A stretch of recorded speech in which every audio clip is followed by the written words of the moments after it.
如果當初我哋冇後退嘅話，唔知今日嘅結果會變成點呢？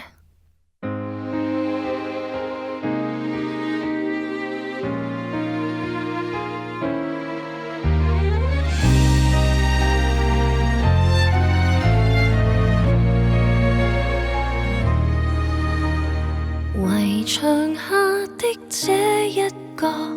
兩顆心流浪，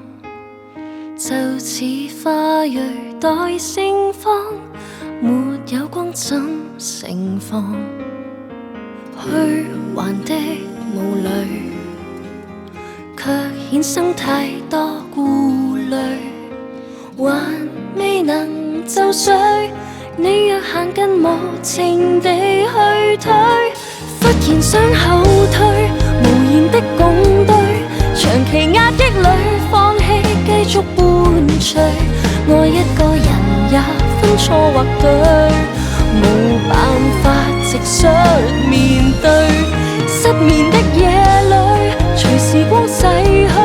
明明意戀上卻怕罪名而後退，但始終難成為伴侶，無人在，怎麼捨得遠距？朋友同情人之間嘅距離究竟有幾遠呢？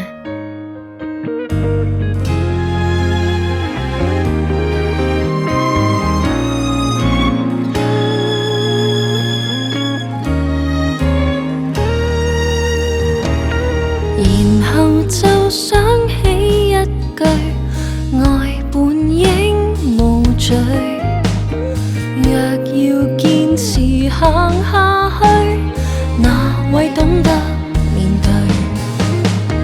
倘若這是錯，沒發生更可仰望，緣分無突破，說服兒女人潮沒太多，忽然想後退，無言的共對，長期壓抑裏放棄繼續伴隨，愛一個人也分錯或對，無辦法直率面對，失眠的夜裏隨時光逝去，明明意戀上卻怕罪名而後退，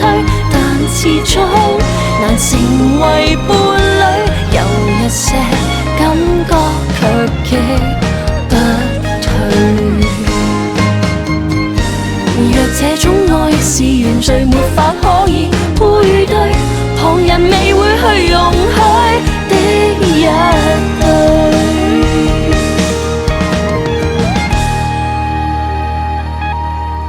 這樣錯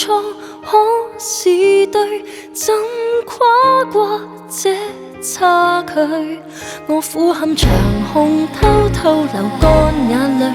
亦沒法大聲說一句，不如不後退，前行走下去，豁出去，情人能共對，無需長埋遺憾裏，然後就呼叫這愛情萬歲。我哋越行越遠，而你始終都會遇上另外一個我。誰料他朝也可